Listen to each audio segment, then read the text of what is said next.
सुन रहे हो, जितने फेसबुक और यूट्यूब पर सुन रहे हो, बहुत सावधानी से सुनना। तो जिनकी यहाँ संपदा की कमी होती है, वैभव की कमी होती है, लक्ष्मी की कमी होती है, प्रतिष्ठा की कमी होती है, धन की कमी होती है, उसके लिए शुक्रवार के दिन अगर शंकर के मंदिर में जल चढ़ाया जाए तो नारी का अखंड सौभाग्य होता है। निवेदन करूं मैं, इस व्यासपीठ से भी कहना चाहूंगा, शंकर भगवान की सविरल भक्ति की कथा से, जब नारी के जीवन में कोई कष्ट आता है, नारी की जिंदगी में जब तकलीफ आती है, नारी के जीवन में कोई त्राण, कोई दुख आता है, तो वो पुरुष को पुकारता है, पुरुष को आवाज लगाता है। और शिव महापुराण की कथा कुछ अलग ही कहती है। बहुत ध्यान दें महाराज, बच्चे अगर एग्जाम में बैठ रहे हैं और विशेष एग्जाम में कोई सीए की पढ़ाई कर रहा है या कोई चीज की पढ़ाई कर रहा है, विशेष आज आपके मन में कोई मनोरथ बड़ा है, कोई कामना बड़ी है और बाबा से आपने विनती करी कि मेरा ये कार्य अटक रहा है, आप पूरा करोगे, मुझे विश्वास है। 108 चावल के दाने चढ़ाना है, आपने चंदन लगाया, हाथ की हथेली पर 108 चावल के दाने जो घर से गिनकर लेकर गए हो, उसको हथेली में रखा, एक एक चावल का दाना नहीं चढ़ाया, हथेली में रखकर जो विशेष कामना 108 अक्षत के दाने हाथ में हो और आपकी कामना कर कर जिस कार्य के लिए आपने बाबा को आज स्पर्श किया है, हाथ में लेकर जहां आपने चंदन लगाया है, उसी जगह पर हथेली से बाबा को चंदन वाले स्थान पर उस 108 चावल के दाने को रख देना चाहिए, छोड़ देना। सुंदर बात आई है, ध्यान दीजिएगा जरा थोड़ा सा। अगर डॉक्टर कह दे कि गर्भवती नारी है और उसके गर्भ में जो बच्चा है, उस बच्चा कहीं ना कहीं उसके शरीर में छिद्र है, उसके सीने में छेद है, या बच्चा पूर्ण तरह से स्वस्थ नहीं है, विकलांग है, या बच्चा कहीं ना कहीं किसी न किसी रूप में रोगीला है, तो मेरा उस गर्भवती नारी से निवेदन है कि प्रयास करना, थोड़ा सा समय निकालकर अपने घर में चावल के दाने लीजिए और 1008 चावल के दाने लेकर शंकर भगवान का पंचाक्षर मंत्र नमः शिवाय, कौन सा मंत्र बोलना है? पंचाक्षर मंत्र नमः शिवाय का जाप करते जाना है और 1008 चावल के दाने एकत्रित कर कर सफेद वस्त्र में धारण कर कर, उसको रख कर सफेद वस्त्र में, उसमें एक बेलपत्र रखकर भगवान शंकर के मंदिर में यदि वो दिल से भाव से प्रार्थना कर कर रख कर आए और उसके 3 दिन बाद उसी बच्चे की जो गर्भ में उसकी जांच कराए, तो बच्चे का विकलांगपन समाप्त हो जाता है, बच्चा पूर्ण तरह से स्वस्थ ही रहे। 1008 चावल के दाने, कौन सा मंत्र? जम के बोलिए, ओम नमः शिवाय षडाक्षर मंत्र है। कौन सा मंत्र? पंचाक्षर मंत्र। ओम नमः शिवाय षडाक्षर है, 6 अक्षर, और पंचाक्षर 5 अक्षर। नमः शिवाय पंचाक्षर मंत्र का जाप करना और वो जाप कर कर उस चावल को एकत्रित कर कर शिव मंदिर में समर्पित। उसके 3 या 4 दिन बाद वापिस जांच करेगा,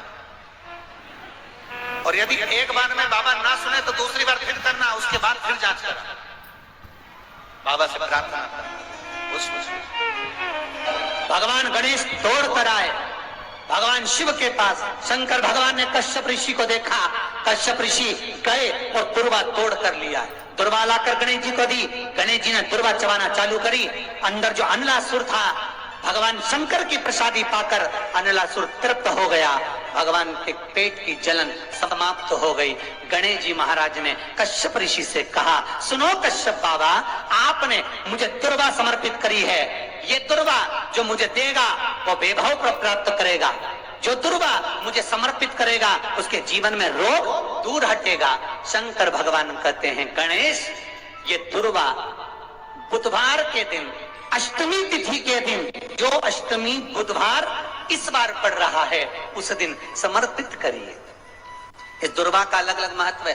कुएं के पास की सफेद दुर्वा, यदि 41 दुर्वा प्रत्येक बुधवार को गांठ लगाकर गणेश जी को समर्पित कर कर वापिस उठाकर उस दुर्वा को खाली पेट, आपके घर में भी गणेश जी होंगे, उनको समर्पित करो, खाली पेट इस दुर्वा को केवल चबा चबा कर खा लो और आधे घंटे बाद पानी को पी लो। बुधवार की बुधवार 5 बुधवार करना, गणेश जी को चढ़ाना, सफेद दुर्वा को गणेश जी को समर्पित कर कर चबा चबा कर खाना। उदर की प्रॉब्लम, जो भी मसा आदि की प्रॉब्लम होती है, उदर से जुड़ी हुई होती है, जिस चीज से जुड़ी होगी, पेट की जितनी प्रॉब्लम होगी आपको, जितनी भी प्रॉब्लम होगी, वो सारी 5 बुधवार करना, छठे बुधवार को जरूरत ही नहीं पड़ेगी। जितनी भी प्रॉब्लम हो पेट से। शिव महापुराण की कथा कहती है, पंचमी तिथि के दिन, चतुर्थी के दिन 7 गांठ वाली दुर्वा 21 ले लो और चतुर्थी के दिन गणेश जी को समर्पित कर दो। पंचमी तिथि को उस दुर्वा को उठाकर दूध में डाल दो और उस दुर्वा को दूध में डालकर उस दूध में उस दुर्वा को मल लो, और जिसके सफेद चमड़ी पड़ गई हो, चर्म रोग हो गया हो, उस दूध को उस दुर्वा के साथ, दूध नहीं भी हो तो पंचमी के दिन दुर्वा का लेपन शरीर पर कर लें। आधे घंटे तक करने पर पंचमी को प्रदोष काल में स्नान कर लें। महाराज, आपको चर्म रोग में आराम लग जाएगा, सफेद चमड़ी अपने असली रंग में आना प्रारंभ हो जाएगी। मंदिर में जाकर मात्र शिवलिंग का स्पर्श कर लेना। आप में से कितने लोग हैं जो शंकर जी के मंदिर में जाकर चंदन की 3 उंगलियां शिवलिंग पर घुमाते हैं? घुमाते हो ना शिवलिंग पर 3 उंगली? तो ये 3 उंगली घुमाने का फल क्या है? क्या फल है? इस शिवलिंग पर ये 3 उंगली घुमाई जाए तो इसका फल क्या है? तो आपको लगेगा भगवान शंकर को त्रिपुंड लगाना है। बोलो सही है गलत है? आप तो यही सोचोगे ना कि शिव जी को त्रिपुंड लगाया गया है, पर नहीं। शिव महापुराण की कथा कहती है, ओम शिव महापुराण की कथा ये सागर में जो चल रही है, इसमें आप अगर विद्धेश्वर संहिता को या पार्वती खंड को निकालोगे या आप स्कंद पुराण का या लिंग पुराण की कथा को उठाकर देखोगे तो उसमें वर्णन आता है, जब कोई पुरुष, नारी या बच्चा अगर चंदन लेकर गया है, अष्टगंध लेकर गया है, या जल चढ़ाने के बाद चंदन भी नहीं है, अष्टगंध भी नहीं है, लाल चंदन भी नहीं है, और मात्र उंगली से 3 लाइन खींचता है, उसका मतलब त्रिपुंड लगाना नहीं होता। उसका मतलब होता है कि उसने एक पार्थिव शिवलिंग का निर्माण कर कर पूजन कर ली है। ये फल प्राप्त, उसका फल ये प्राप्त होता है।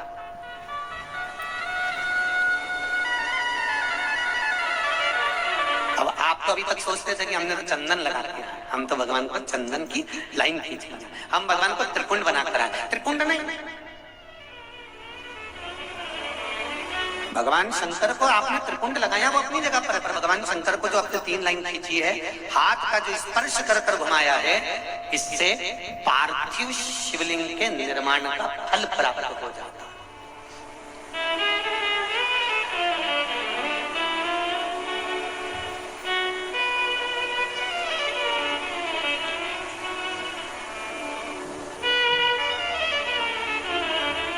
विशेष जब कामना रहती है, विशेष कामना, आज आपका मन कर गया 108 चावल के दाने मेरे को शिव जी को चढ़ाना है, 108 चावल के दाने मुझे शंकर भगवान को चढ़ाना। विशेष आज आपके मन में कोई मनोरथ बड़ा है, कोई कामना बड़ी है, और बाबा से आपने विनती करी कि मेरा ये कार्य अटक रहा है, आप पूरा करोगे, मुझे विश्वास है। 108 चावल के दाने चढ़ाना है। आपने चंदन लगाया, हाथ की हथेली पर 108 चावल के दाने जो घर से गिनकर लेकर गए हो, उसको हथेली में रखा। एक एक चावल का दाना नहीं चढ़ाया, हथेली में रखकर जो विशेष कामना, जैसे किसी कर्मकांडी ब्राह्मण से पूछा जाए, पूजन होने के बाद में विशेष अर्घ दिया जाता है, विशेष अर्घ।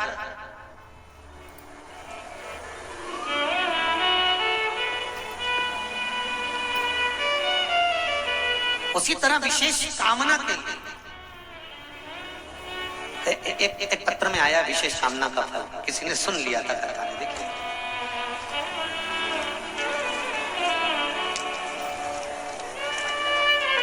गुरुजी शिव महापुराण की कथा 4 महीने से टीवी पर सुन रही है। मेरे छोटे भाई की शादी 5-6 साल से नहीं हो पा रही थी, तब आपने कथा में पशुपति व्रत के बारे में बताया था, अक्षत की पूर्णता के बारे में बताया था। मैंने मेरे भाई भाई के लिए करा और बाबा की कृपा से मेरे भाई की शादी 26 जून की है। मैं शिव बाबा को पत्रिका देने के लिए, निमंत्रण पत्र भी है, पत्रिका भी। विशेष अर्घ की महत्वता जैसे है उसी तरह अक्षत की महत्वता विशेष। 108 अक्षत के दाने हाथ में हो और आपकी कामना कर कर जिस कार्य के लिए आपने बाबा को आज स्पर्श किया है, हाथ में लेकर जहां आपने चंदन लगाया है उसी जगह पर हथेली से बाबा को चंदन वाले स्थान पर उस 108 चावल के दाने को रख देना चाहिए, छोड़ देना चाहिए या लगा देना चाहिए। विशेष अर्घ का महत्व किसी कर्मकांडी ब्राह्मण से अवश्य पूछना कि उसका फल क्या होता है।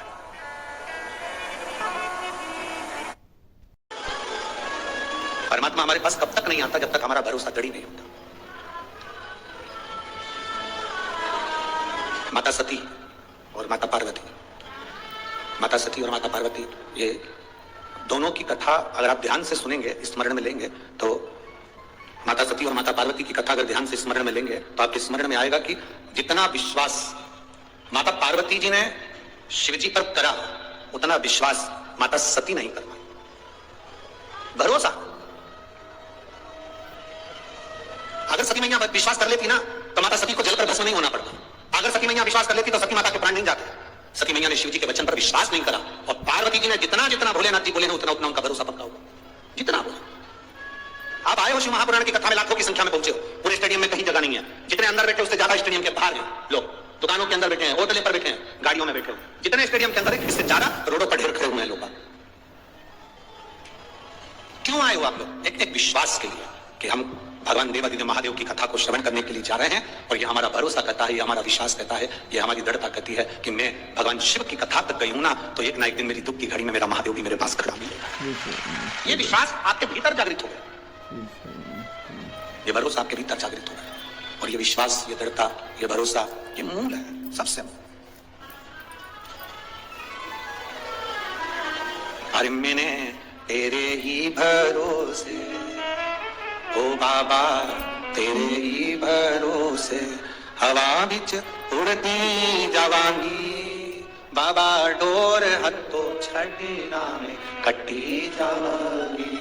भोले मैं तेरी शंभू मैं तेरी पतंग, हवा बिच उड़ती जावांगी, बाबा डोर हथों छड़ना में कटी जावांगी। भोले मैं तेरी। एक विश्वास हमारे भीतर जागृत हो। शिव जी के मंदिर में जल चढ़ाने जाते हो आप लोग? जम के बोलो जरा, जाते हो? सब जाते हो? ठीक है। भरोसा रखकर जाते हो? पक्का? पूर्ण भरोसा, पूर्ण विश्वास। जिसका भरोसा नहीं हो, विश्वास नहीं हो शंकर जी पे, वो मंदिर मत जाओ। हमारी तरफ से बिल्कुल फ्री, बिल्कुल मत जाओ।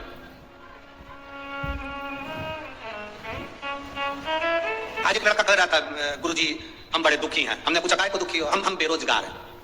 हमने कहा जिनके पास रोजगार है वो सुखी हैं, हम बेरोजगार हैं इसलिए दुखी हैं। हमने कहा सबसे ज्यादा सुखी तुम हो, एक जगह बंधे नहीं हो, तुम्हारा मन पड़े वो काम कर सकते हो, आगे बढ़ सकते हो। एक जगह बंधे नहीं हो, नौकरी करने वाला एक जगह बंधा होता है, दुकान करने वाला एक जगह बंधा होता है। बेरोजगार व्यक्ति बंधा नहीं है, उसके मन में आए वो दिल से जो काम करेगा उससे सफल होगा। अपने आप का रोना मत रो कि मैं बेरोजगार हूं, नहीं, बल्कि आप में वो बल होना चाहिए कि मैं बेरोजगार भले हूं पर मुझ में वो बल है कि मैं स्वतंत्र हूं। नौकरी वाला नौकरी में बंधा है, दुकान वाला दुकान में बंधा है, शोरूम वाला शोरूम में बंधा है। तुम बेरोजगार हो ना, तुम स्वतंत्र हो। स्वतंत्र हो तो तुम्हारा मन पड़े वो काम तुम कर सकते हो। बस तुम्हारे काम में तुम्हारी लगन होना चाहिए, तुम्हारी मेहनत होना चाहिए और तुम्हारा कर्म प्रबल होना चाहिए। तुम सक्सेस हो जाओ, सफल हो जाओ।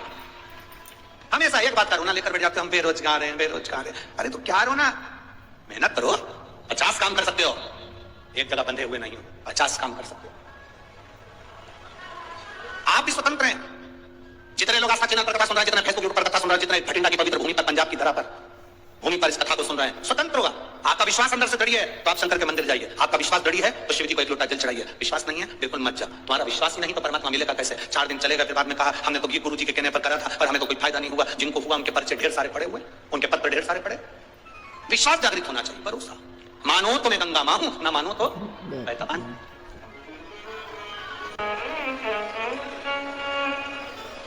हमारा निवेदन है, पूरी दुनिया भजन के पीछे पड़ी है, जिसका वजन ज्यादा हो गया वो कम कर रहे हैं, जिसका कम हो गया वो ज्यादा कर रहे हैं। हमारा निवेदन है वजन कम ज्यादा हो सकता है, भजन भी कम ज्यादा करते रहा करो तो जीवन सार्थक हो।